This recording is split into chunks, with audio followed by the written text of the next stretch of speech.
Rumah baru? Asik! Ini adalah rumah tapak yang diperuntukkan bagi para menteri yang akan berdinas di ibu kota Nusantara. Dari 36 rumah yang direncanakan, terdapat unit yang sudah selesai dan ada pula yang masih dibangun. Salah satu yang siap ditempati adalah milik Menteri PUPR Basuki Hadimulyono. Ia akan menempati rumah nomor 07/105 yang berada tepat di sudut jalan. Kira-kira seperti apa kesan menteri yang akrab disapa Pak Bas ini tentang rumah barunya di IKN? Ya, saya kira ini berapa luasnya Pak ini? 700 sekarang, Pak. 700 meter persegi. Oke, ada ruang tidur pasti, ruang rapat pasti, ya biasa rumah lah. Fungsi kedinasan. Oke, ini sudah selesai 100%. Nanti saya di sini, ini Pak Menhub, sana Pak Menkes. Oh, tetanggaannya sama Pak Menhub apa Mes? Pak Menhub mintanya dekat saya. Besti, Pak, Besti. Besti.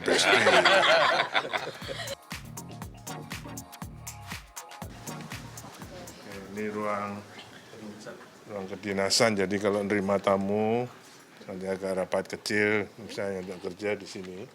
Ini untuk fungsi kedinasan ini ya. Terus masuk ruang masih ruang kerja. Oh, ini ruang kerja Bapak berarti ya, Pak? Ya di rumah. Di rumah masih kerja, Pak? Iya. Itu ada jalan yang bisa untuk jogging, untuk Ya. Berarti sehari-hari biar makin sehat ya, Pak? Jadi olahraga dulu pagi-pagi ya, Pak? ya gitu. Secara keseluruhan gimana, Pak, kesannya nih, Pak, sama rumahnya? Karena saya orang desa, ya ini sudah bagus. Tapi lain-lain loh, orang menteri kan ada yang juga yang sudah sejak lahir sudah, ya kan? Mungkin ini dianggap kecil gitu kan? Kalau buat saya ini cukup banget. Kalau dibandingin sama di Widya Chandra. Bagus ini, Kenapa, Pak? luas sana, besar sana. Tapi ini baru, jadi nggak bisa dibandingin. Kira-kira dari pengamatan Bapak ada yang perlu improvisasi nggak nih, Pak? Enggak lah, Sudah bagus. sudah cukup buat saya cukup. Sudah cukup. Jadi cukup dan siap untuk pindah ya, Pak? Ya. Terima kasih, Bapak. Review rumahnya. Suplai listrik pada setiap rumah dinas menteri di IKN menggunakan pembangkit listrik tenaga surya atau PLTS atap berkapasitas 6,6 kW peak.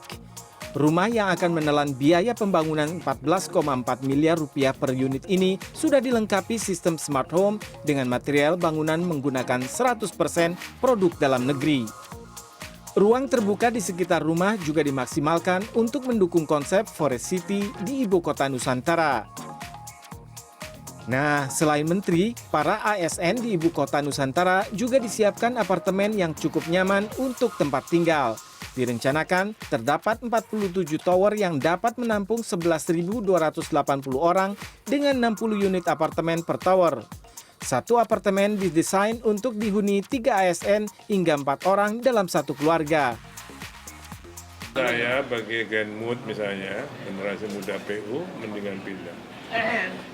Bukan ini hidup di Jakarta tuh nggak nyaman. Pulang jam 7 sampai rumah jam 9 malam. Besok berangkat jam 6 sampai kantor jam 9. Itu nggak sehat. Udaranya gitu. Di sini udaranya sehat. Ya. Urusan ini kan udah pindah Kupang, Kalimantan. Kalau lihat gini nih, kalau saya anak muda mesti pindah dulu. Apartemen untuk ASN tersebut berkonsep smart home dan telah dilengkapi perabotan dan fitur keamanan digital terintegrasi. Dari IKN, Kalimantan Timur, Tim Liputan Transmedia melaporkan.